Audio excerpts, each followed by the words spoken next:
Hello guys, welcome to our new blog. आज आम भाविलु कि आम गांगी माँ को दर्शन करके आसबू।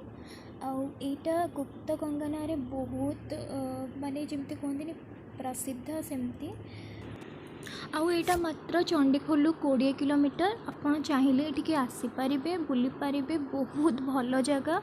तो मत लगे कि यहाँ सेयार करने कथा मत भल लगे से मुझे सेयार करुँची।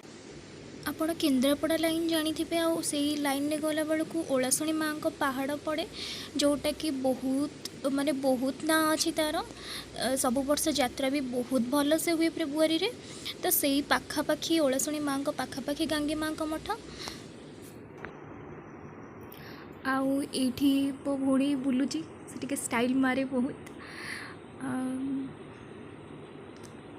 आठी गांगी माँ पाखे रही भ्यूटा आसी गले आम गांगी माँ सी। आईटा हूँ गुप्त गंगा। आम ये आसू बहुत थर आसू गंगा केबे भी सुखेनी, खरा हो वर्षा हो जी थाए ना से सब से पानी थाए। ये सब भाई मो कुनी भौणी खेलुची। यहाँ तार भ्यू पूरा गांगी माँ घर कहीदबा यहाँ ना यहाँ तलू जावाई रास्ता।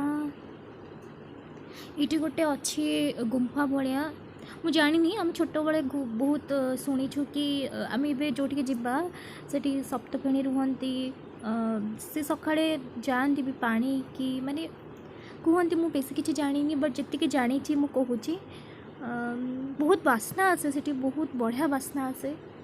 आपण मैंने देखिए आपण मानक भी बहुत खुशी लगे भल लगे बहुत भल जगह। तो आम चलू हो गला